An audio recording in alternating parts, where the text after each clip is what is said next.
Hello everyone, welcome back to another live stream with me, Lar Ryan from Complete Test Success. And today we're just doing a Q&A. So pretty straightforward. Any questions you have, let me know. Any problems you're having, let me know.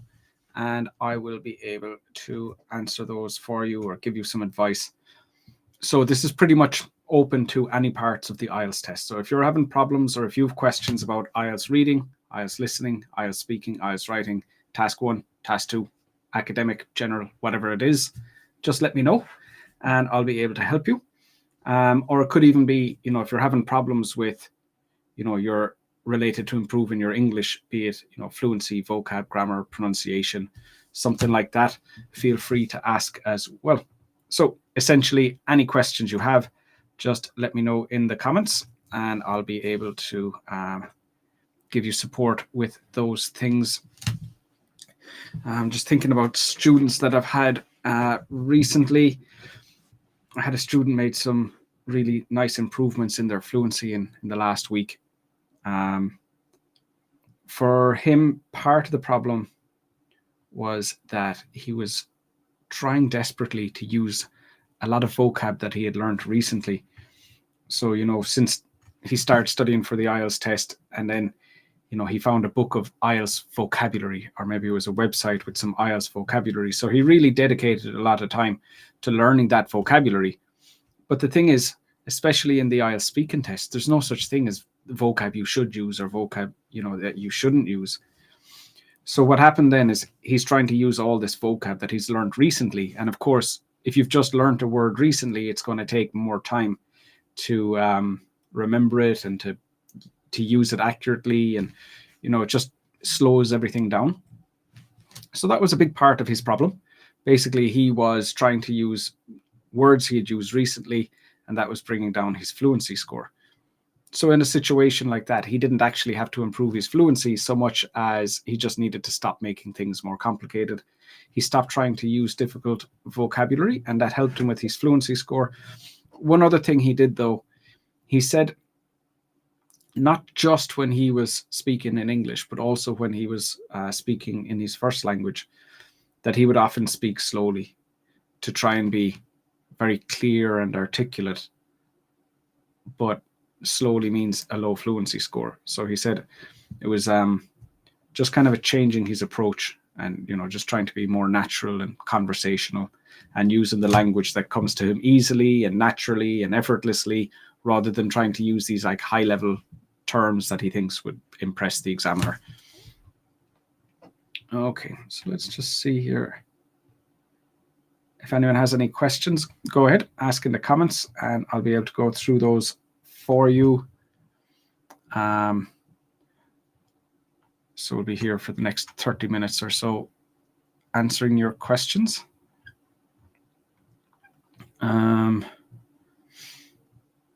I was also doing some teacher training. So I'm also contracted, as well as, helping students directly. I'm also contracted to teach IELTS teachers from various parts of the world. So one thing that came up today was with the teacher training was a lot of confusion with what to put in an overview. We were looking at maps and the teachers were saying, like, should I mention the specific details? Like, this feature is still here. And that's not allowed. So there's a bit of confusion as to what was a good overview in terms of, you cannot mention specific details. That's a problem. But you can't be too vague. That's also a problem. So you're trying to we were looking at a map in the lesson today. So it's like, how can I describe in general what's happening without mentioning the specific things? And if I'm not mentioning the specific things, then how can I do it in a way where I'm not too vague? So that was something that they struggled with a lot. The reality is you need to describe the types of changes without mentioning the specific changes. So if I said something too vague, like there were many changes, that's a band 5. But if I said something specific, like there were many changes, including a new road, a new train station, a new airport, and a new school, that's too specific. So we can't go too far either way. Mentioning the specific changes is a band 5, being too vague is a band 5. So you need to describe the types of changes. So it was things like there have been improvements made to the transportation infrastructure. There are fewer natural features. That was like there were a lot of the trees were cut down. So instead of saying a lot of trees are cut down, we're saying there are fewer natural features. So we're trying to approach it kind of somewhere in the middle where you're describing the types of changes, but not the specific ones, describing the types of changes, but not being too vague. So you're trying to kind of balance it in the middle. So I have a question here from Wasim. Hi, Wasim. I don't catch the actual words when I speak. You're going to have to give me a little bit more information. What do you mean by catch the words? Catch the words. So would that be you don't understand the words in the questions? So you don't understand the questions when the examiner asks you? Or is it that you can't remember the words that you want to use when you're speaking? What exactly is your problem? Give me a bit more information there. Hi, Ty. Ty says, sir, I don't know how to give a convincing reason for task 2 questions, like the most major or important issue. Well, what you think is the most major or important issue won't be the same thing that someone else thinks is the most major or important issue. So it's not that you need to worry what the examiner's opinion is. You're telling me what you think. And as long as that makes sense, that's fine. So you're not looking to have exactly definitely the most important reason. It's what do you believe the most important reason is. So you don't have to really have a convincing reason. I might read it and be completely unconvinced, but you'll get a band 9. So it's not really about convincing the reader. It's more about helping me understand your perspective. So your ideas need to be relevant and they need to be specific. So if your ideas are relevant and specific, then you're doing what you need to do. And that's all. Your ideas need to be relevant. They need to be specific. So what it sounds like from what you're saying here, it sounds like maybe you're thinking of ideas, but the problem then is that you're not happy with your ideas because you want a better idea. You wish that your ideas were more convincing, but that's not a requirement of the test. Just check. Are your ideas relevant? Are your ideas specific? If you can say yes to both of those things, you've got an idea you can use. So don't make it more complicated for yourself by trying to come up with ideas that have extra requirements that don't really exist in the IELTS test. You know, the test is difficult enough already. Don't add extra requirements that will make your life more difficult. You know, keep it to the basics. Are they relevant? Are they specific? If the answer is yes, you're good. Go ahead. Okay, so Wasim, we have some more information about this question from earlier. So you said, I don't catch the actual words when I speak. I can't recall the words when I speak. Yeah, so this is what I was talking about with the student that I was teaching earlier today and this week, where he was able to improve his fluency from a band 6 to a band 7 because he stopped trying to recall words that he had learned recently. It's a very common mistake in the IELTS test where students are focused too much on like improving their range of vocabulary, but the consequence is you're reducing your fluency score. So when you're saying, I find it difficult to recall vocabulary while I'm speaking, so does everybody if they're trying to use vocab that they wouldn't normally use. So think of it this way. When you go into the IELTS speaking test, your vocabulary score is based on what vocabulary can you use easily. It's not what vocabulary do you know if you have lots of time to think, or what vocabulary can you use if you're writing because you have more time to think. It's what vocabulary can you use right now when you're speaking under a normal situation where you don't have time to think. That's your vocab score.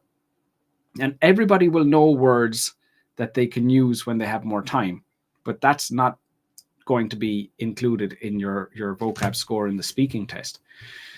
So, you know, you have to be realistic. You have to be realistic about what you're trying to do in the test. And for most people, when they try to use vocab they wouldn't normally use, they end up using more vocab incorrectly because it's vocab you don't normally use. You're going to have more collocation mistakes. You're going to have more word choice mistakes. But also you're going to reduce your fluency score because now you're using words you wouldn't normally use and you need more time to think. You spend more time thinking, you spend less time speaking, you have to pause and hesitate more, or you have to speak slowly because you need more time to think. So it's not a good approach. Yeah, of course, if you were able to use more words easily, you would get a higher score. But, if someone who's a band 6, they should be using words that they can use easily, not using words that are difficult for them to use. Someone who's a band 7, they should also be using words that they can use easily instead of using words they think is difficult to use. So no matter where you are, you should be using words that are easy for you instead of trying to use words that are difficult to you. Now, of course, the person who's band 7, they can use more words easily than the person who's a band 6. That's why they're a band 7.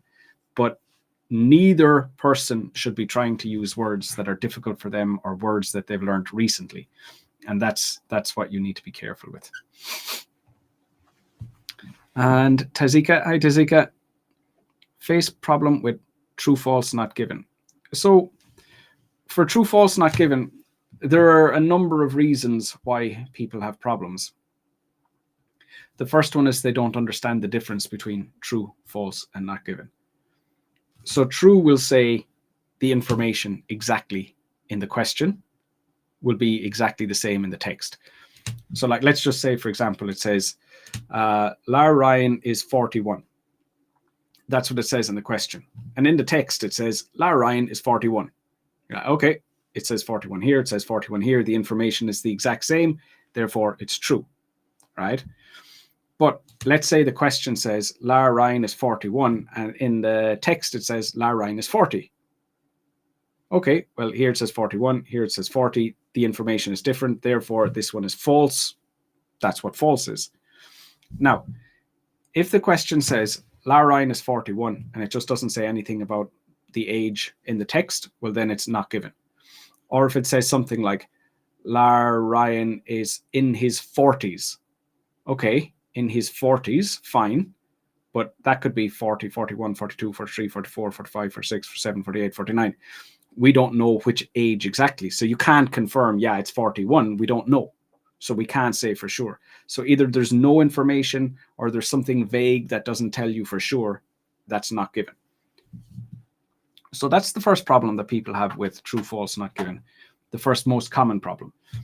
The second most common problem is that when the answer is not given and when you cannot find the answer, those two experiences are the same. It feels the exact same. Whether you can't find it or whether it's not there, it feels the same. So what happens with a lot of people is instead of, looking at it and saying, oh, I can't find it, it must be not given. They'll go, oh, I can't find it. I mustn't have looked carefully enough. And they'll look again and again and again, and they'll lose lots and lots of time because they're not confident enough to just say, I can't find it. It's not given. So a lot of students will lose a lot of time by just going over and over and over again. So if you can't find the answer, just accept that either you can't find it or it's not given. But either way, it's time to just write down not given instead of losing lots of time looking at it over and over again. One final thing in relation to true, false, not given is the answers come in the same order as the question. So let's say you have question 1 here, and then you find the answer to question 1 in the text here. Question 2 will be below that.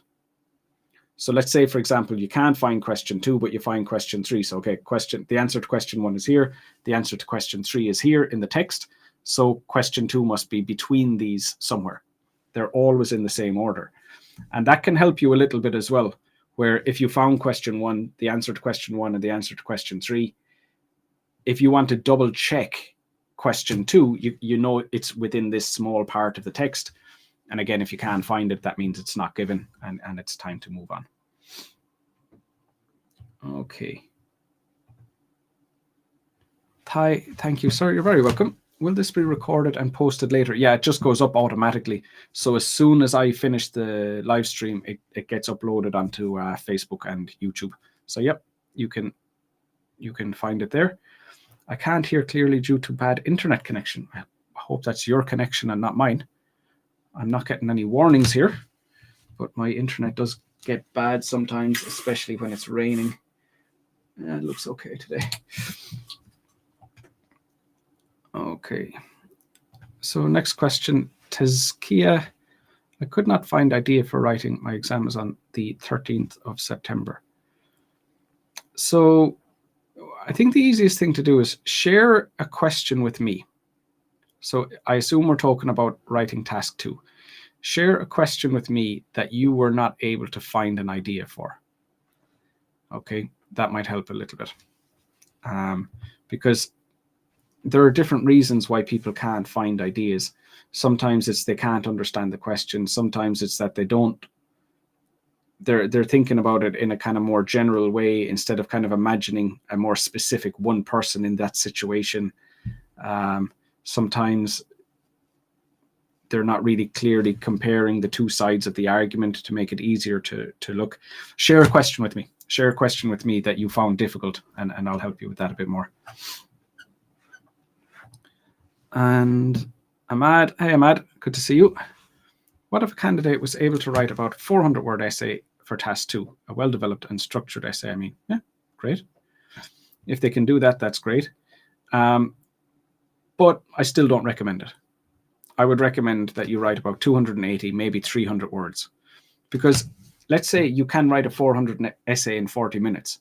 No matter how fast you can do it, you would still have had more time to check for vocab and grammar mistakes if you had written a shorter essay, right?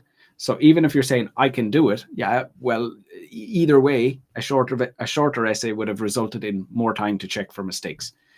But not only that, very rarely do I see a long essay which is completely focused. Normally, longer essays are essays that haven't been planned in advance. So it's people just like whatever comes into their head, that goes straight onto the page. And very often it goes off topic, or it starts repeating points, or the development, instead of continuing to talk about the idea, changes into another idea, and it just kind of goes on a tangent in the middle of the paragraph. So yeah, I mean, if you can do it very well, that's great, but you would have more time if it was shorter. And the vast majority of longer essays I've seen are not, they don't have the focus required for higher task response scores. So overall, I would not recommend it. It's not the best use of your time, and it's not the best, it's not necessary for a high score either. Hi, Olivia. Good to see you here again. Can't really participate because I'm at work. No problem at all. Like we said, the recording will be on YouTube and Facebook afterwards, so you'll be able to watch it there anyway. Okay. Ty says, I get confused between with and at, a figure after a comma, example, with 90% or at 90%. It depends on the phrase. And sometimes they're interchangeable. So you're not looking at enough of the sentence to figure it out. If you're just looking at with 90% and at 90%, that's not enough. It's a full collocation. So what came before that? Like, it had the highest percentage at 90%. It had the highest percentage with 90%. In that situation, they're both acceptable. But you need to look at the full phrase. Just looking at the preposition without looking at the verb or the noun or whatever phrase it's attached to, you won't be able to figure it out. There's no obvious reason for using with versus at versus by versus in versus on. It's a collocation, and you need to look at the full phrase to figure out what the correct collocation is.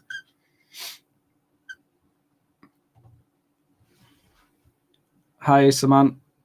Could you please tell me how to improve in reading? More specifically, how can you manage the time management in IELTS test? Time management, it depends where you are. If you're just starting to study and you're still not achieving your target score, you should not worry about time management. So for example, if you need a band 7.5 and you're still just getting 6.5 or 7, continue to take as much time as you need. Once you start getting the scores you need, then you start trying to go faster. Excuse me. For me, I used to go question by question. So like look at question 1, try and find the answer. When I'm finished, look at question 2 and try and find the answer. I found that was a lot slower than going paragraph by paragraph. So now what I'll do is I'll read paragraph 1 and then look at all 13 questions, see how many I can answer. Then look at paragraph 2, look at all 13 questions and see which ones I can answer. So that's another aspect for me that made a big improvement. And for a lot of my students, that helped a lot, where they don't have to rush as much. They don't have to read the same text so many times. But also with time management, the main goal is to get the highest number of correct answers as you can.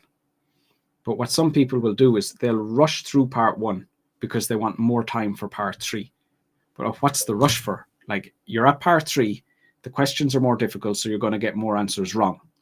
So you're rushing to the end to have more time on the questions that you'll get wrong anyway because they're too difficult. Whereas extra time in part 1 could have resulted in more correct answers because those ones are easier. So you have to find that balance where, like, yeah, you can't go too slowly. That's not suitable. But sometimes trying to rush in part 1 so you have more time in part 3 will result in fewer correct answers than going a little bit more slowly in part 1 so that you get the easy ones right.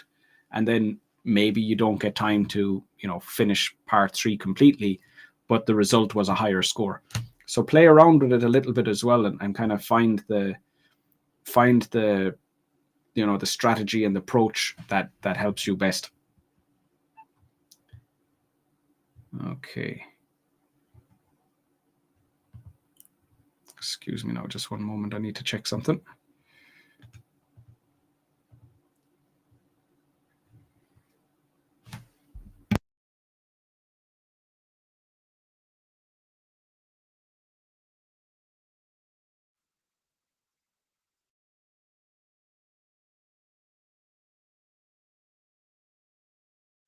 Okay. So next question is from Wasim. Sir, I am again with another confusion. That is, what is different among words, promise, agreement, and contract? That would be the perfect question for ChatGPT. ChatGPT would break that down for you, explain those words, give you examples of the ones between them. And the thing is, you can keep on going back and saying, well, I don't understand. I think it's the same because of this, or these two look the same because you said this and this. So the difference between words, I'm happy to help you improve your IELTS scores, but I think me explaining words you don't understand isn't really a good approach, because there will be thousands of words you don't understand. There will be thousands of words that other students don't understand. And we're not really going to get as much out of the lesson if I just sit here explaining the difference between what words mean. Of course, when I'm doing essay corrections for my students, when I'm doing practice speaking tests with my students, I will explain to them, like, you use this word and it's wrong because of that. So it's not that I would never explain the meaning of a word to a student, but just in this live stream, the whole lesson could very quickly turn into, what does this word mean? What does this word mean? What does this word mean? And I just don't see it as been very beneficial for, everybody involved. Simon, please tell me about heading matching in the reading section. So what I said earlier on was go paragraph by paragraph. What you'll find is matching headings is a lot easier. If you've read the full paragraph and you know what it's about, that's a lot easier than if you're going the traditional IELTS method of read the question, or read the question, find the answer, read the question, find the answer. If you're following that strategy, it's more difficult because you never read the full text. So what people do with that strategy is they read the first sentence, they read the last sentence, they say a little prayer, and hopefully they can guess what the paragraph is about. But if you're reading the full paragraph, you know exactly what it's about because you've read the full thing. There's no guessing, there's no skimming, there's no scanning. And the only problem then is if you don't understand what the headings mean in the questions, if you don't understand what they mean, then you have to guess. So that would be a vocab problem then after that. So certainly going paragraph by paragraph makes it a lot less complicated. There's no more guessing involved, but everybody will have problems with these question types because they intentionally make two or more headings look like they have the same meaning. And the reason that they look the same is because they're intentionally written that way. And the only way you would know the difference is if your English was better, and it's not. You can, of course, study English for a year and it will be better and you can come back after that. But in terms of in the test right now, when you meet that situation where two of the headings look the same and you don't know which one to choose, the only option you have is to guess. Just guess. Hope you're lucky that you have no other option when you're literally in the test. Okay, and next student is Nguyen. Hi, Nguyen. Please help me with this question in task 1. If the data is so vague, example, A lies somewhere between 140 and 150, should I guess its value and use the word about, approximately, around? Yeah, you would. Yep. And you won't be, the examiner understands, because, you could have 3 people guess and one person will say, 42 and another person will say 45. It's not that everyone's going to say the same thing, especially if it's a very large range on the y-axis where, you have to kind of go across and you're not 100% sure. So yeah, that's no problem. You just use language like that and the examiner understands. The examiner understands that it's hard to tell exactly. Like there will be some charts, like a table or a pie chart, and it just says like 145. It tells you exactly. And then there will be some that it doesn't tell you and you have to just use approximates. No problem. Completely fine. Offline friends are more meaningful than online. Agree or disagree? Okay. So the first thing, so this was Tanzika was saying earlier on, I cannot find ideas for writing.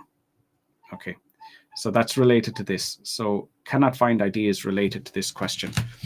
So what students will do incorrectly, the first thing that you might do incorrectly is read the question quickly and then just start writing your essay. You have to understand exactly what the question is about. So make sure that you read it carefully and that you understand it. Secondly, some students will decide if they agree or disagree first and then try to think of ideas for that side. That is limiting your options. So instead of saying like, okay, here we have potentially you could agree or potentially you could disagree, and you've got all these ideas that would support this and you've got all these ideas that would support that. But what some students do is they go, okay, I'm going to say I agree. And they don't even think about any of these ideas. So this is completely gone off the table before you even start. Don't do that. Think about both sides. Why might someone agree? Why might someone disagree? If I can think of 2 ideas here first, that's what I'll say my opinion is. If I can think of 2 ideas here first, that's what I'll say my opinion is. So I'm less worried about my opinion than I am about finding whatever side will be easiest to discuss. Then think of it on the ground. Think of it in like realistic terms. So I think what we very often do is we kind of imagine, okay, there's all these billions of people in the world. Why would they feel like, all of their online friends are or not more meaningful than all their online or offline friends? Or, you're trying to think of it more like in an imaginary way. You're kind of imagining these imaginary people. And very often that can make it more challenging than just going like, okay, do I have any online friends? What do I like about them? What do I not like about them? Do I have any offline friends? What do I like about them? What do I not like about them? We're trying to make comparisons between those two. In what ways are these people better? In what ways are these people better? In what ways are these people worse? In what ways are these people worse? So you're trying to find like any kind of a comparison between them where one is better than the other or the other is better than the other. And that's basically, if you can bring it down to that comparison and keeping it grounded in reality, that can often make it a lot easier to think of ideas. And you're not looking for good ideas. You're not looking for special ideas or unique ideas. You're not looking for interesting ideas, or you're not looking for very knowledgeable ideas. Just whatever you come up with. If it's relevant and it's specific, you're good. That's all. That's all you need. So don't make it more complicated by giving yourself extra requirements.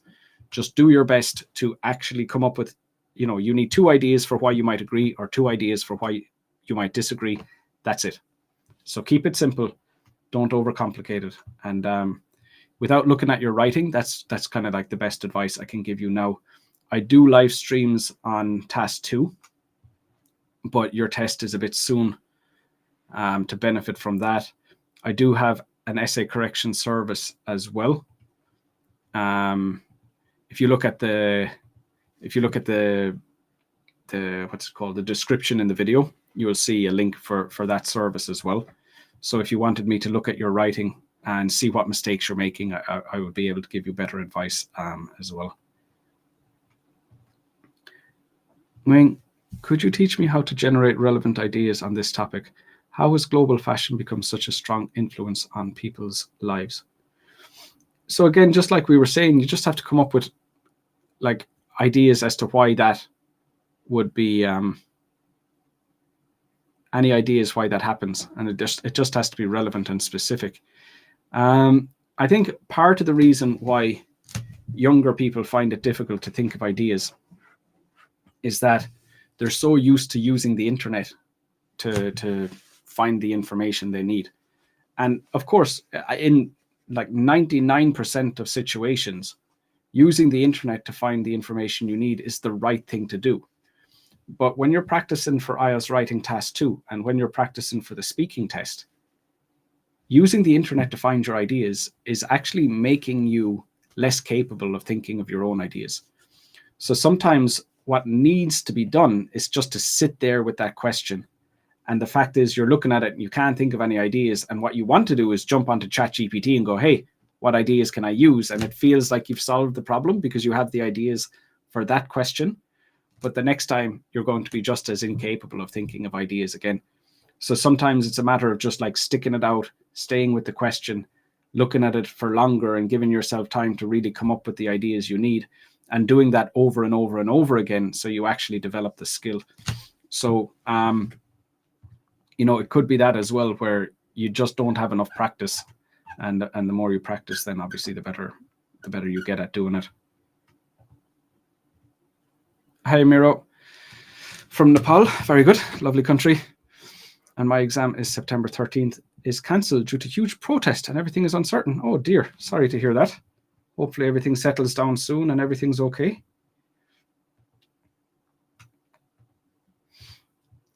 Thai, very grateful for your knowledge. You're very welcome, Thai. My pleasure. And Reza. Hi, Reza. Hi, sir. Last week I received my results. Reading, writing, speaking, all 7.5, but unfortunately writing 6.5. I need writing 7. What is your recommendation for me in the retake test? So, I mean, essentially what you need to do is you need to find out, why are you getting 6.5 for your writing test? Like, what mistakes are you making that are resulting in a 6.5? So look, there are 4 band scores: task response, coherence and cohesion, vocab and grammar. So if we're talking about task 2, are you getting a 6.5 because maybe 3 of them are 7 and 1 is 6, or 2 of them are 7 and 2 of them are 6? Which ones are 7? Which ones are 6? There's no point in studying vocab if it's a task response problem. But also, are you sure it's task 2? Maybe it's the 4 scores from task 1 that you need to work on. So the main thing is to find out, what are your problems, first of all. Again, this is why my IELTS writing correction service is going to benefit you or anyone in your situation. It's like, you don't know what mistakes you're making, and that's how I can help my students. I can say, these are the mistakes you're making. This is what you need to do to fix them. And that's when your scores improve. But the problem is, when you do the IELTS test, you just get that number 6.5. You have no idea where the source of the problem is. It's very difficult to fix a problem if you don't know what the problem is. So step 1 has to be finding out what your issues are, be it using my writing correction service or another teacher's correction service, or trying to figure it out for yourself. But that has to be step 1. Once you understand what your problems are, you can start fixing them. Before that, you can't. You can't fix the problem if you don't know what it is.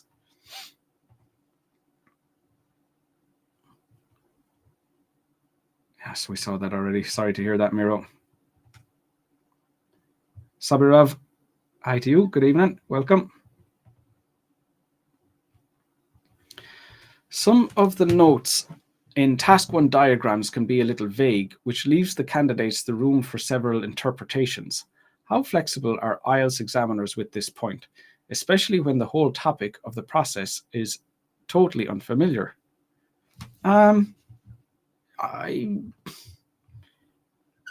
haven't seen many situations where it's been vague and open to interpretation, to be honest with you. I haven't seen this happen. I mean, in the situation where the question is written in a way where it could be understood in more than one way, the examiner isn't going to say you're wrong because you've understood it in a way that the examiner initially read it and the examiner originally read it differently.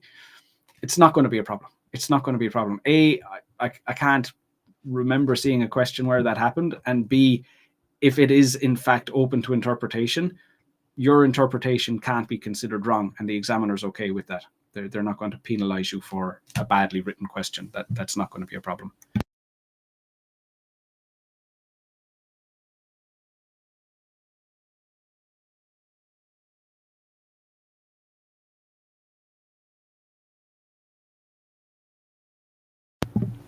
Okay, so another question from Soborov. What is the difference between 7 and 8 in grammatical range and accuracy in writing task 1 and task 2?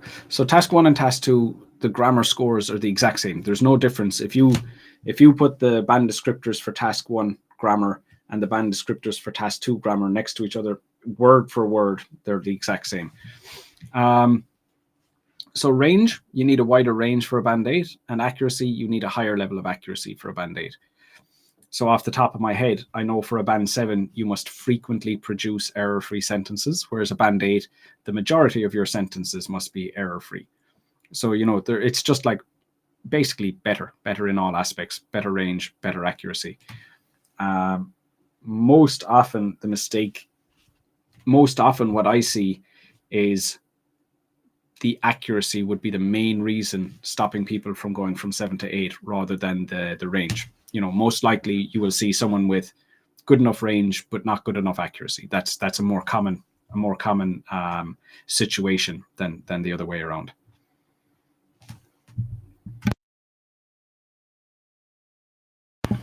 If candidates use topic-specific vocabulary and a range of grammatical structures, can they get higher score in writing? Yes, absolutely. Yeah, the range is like, you think of it like for grammar and for vocabulary, it's a mixture of range and accuracy for both of them. How good is the range? How good is the accuracy? And that's essentially, that's the basics of your vocab and grammar score, the combination of range and accuracy. Do you have a collection of reports and essays written by you in a PDF file? I have a lot of essays I've written on my website, not on a PDF file. If you go to my website, completetestsuccess.com, and then across the top, there's the heading like, task 2, task 1 general, task 1 academic. When you go to those headings, you'll see one page for sample essays. There's loads of them. There's loads of them there. I haven't updated them recently, but there are a lot of each question type on my website. So yep, you'll find them there. Shamrat, if I write true, false, not given instead of yes, no, not given, will the examiner cut my marks? Yes, that will be wrong. That will be considered as wrong. You have to do it right. RG Medical System Sale and Service. Hello to you. Welcome to the lesson. How can I improve my English skills? You just need to continue working on them. With the students on my courses, I'll break it down into a very specific area that I want them to improve, right? So if you want to improve your fluency, you need to practice speaking in English more often. If you want to improve your vocab, you need to study vocab. If you want to improve your grammar, you need to find out what your most common mistake is and start fixing that. Same with pronunciation. So you can't really improve fluency and vocab and grammar and pronunciation at the same time. So you need to make a decision. What are you trying to improve and focus on that? But there's nothing that can really do all in one go. The more you read and the more you listen, that just helps to confirm and reaffirm the things that you've already learned. So, I mean, reading and listening, there's nothing really better than that in the long term. But in the short term, choosing which specific thing you want to work on and really investing your time into that. It's kind of the the head-on approach. And Annie, hi Annie. I'm facing too much trouble in matching information paragraph in IELTS reading. How can I improve that? So we spoke already about going paragraph by paragraph. That can help. But the other thing is you need to analyze why you're getting those answers wrong. So like, how often are you getting the answer wrong because you're choosing the wrong keyword? How often are you getting the answer wrong because you don't know the vocab? How often are you getting the answer wrong because you're reading too quickly? How often are you getting the answer wrong because you're not reading the instructions properly? So again, it's about, you might need to adapt your strategy. And if you find that it's very often the same question type, it can very likely be, if it's very often the same question type you're getting wrong, it can very likely be that your strategy needs to change, your approach needs to change. But after every practice test, you also have to figure out, why did you get each individual one wrong? Not just in general, like, it's very difficult, but very specifically, okay, this one was wrong because of this specific reason. That one was wrong because of that specific reason. And you go through each one. Again, you need to figure out what mistakes you're making before you can fix them. And that's a big part of how I help the students on my course improve their scores, is analyzing their mistakes, finding out what they did wrong, guiding them towards analyzing them correctly, figuring out which mistakes to focus on and how to fix them. So that's how I help my students improve their reading scores in that way. I want to improve my English speaking. Can you share some tips? Hi, Lam. So that'll be pretty much like we were just talking about here a minute ago. It's choose a specific area that you want to improve and invest as much time and effort into that as you can. So you're trying to improve your English speaking. Is that your fluency, your vocab, your grammar, or your pronunciation? You have to choose one. You can't just go, I'm going to improve all of them. It doesn't work like that. You have to decide what exactly it is you're working on, and invest yourself on that then. Invest yourself into that then. I'm learning TOEIC. Can I study speaking English? Yeah, I mean, whatever test you're doing, your fluency, vocab, grammar, and pronunciation will need to improve in the same way. There will be, exam skills related to TOEIC that will be different from IELTS. So you'll need to learn the exam skills as well. But improving your fluency is improving your fluency. It's not, it's not a different skill because it's a different test. So, like, and any improvements you make will improve your scores. Annie, my second question is, how can I improve my speaking skill for IELTS speaking? So like we just said again, just choose which one you want to improve. And it depends how much time you have. Like, the one that takes the longest time to improve is vocabulary. So if you need to improve vocab, we're talking about months and months of effort to make those improvements. Vocab and grammar, no. Grammar and pronunciation can take weeks and weeks and weeks. Fluency is the one that takes the least time to improve. So, if you're getting close to your test date, that's the one to prioritize. Shamrat, can you suggest some grammar books for self-study that will cover almost every aspect of grammar? Honestly, my favorite grammar resource is the Grammarly blog. They have a way of describing things that are just clear and concise. They get to the core of the grammar and explain it in a way that's not complicated. And for me, that's much better than giving you every piece of information that exists in a way that's hard to digest. The Grammarly blog is my favorite resource by far. I'm a big fan of that one. Hi, Gramboy, good to see you here. Do types of writing task 2 questions matter? I mean, is there any difference between to what extent you agree or disagree and do you agree or disagree? Small, like it says to what extent means how much. So when it says to what extent do you agree or disagree, you say, I completely agree. Whereas when it says, do you agree or disagree, you can just say, I agree. I always just put in, I completely agree, so that I don't have to think about it. But technically, yes, to what extent means how much. And if you don't say how much, well, then you didn't do what you were asked to do. So yeah, there are differences for sure. Okay, and our last question for today, Shamrat. I'm stuck at 7.5 in IELTS reading. I can answer every question of passage 1 and 2, but find passage 3 is really challenging. What is happening? It's probably your language ability. So passage 3 is intentionally more difficult, with more difficult vocab and more difficult grammar structures. So what you're looking at is a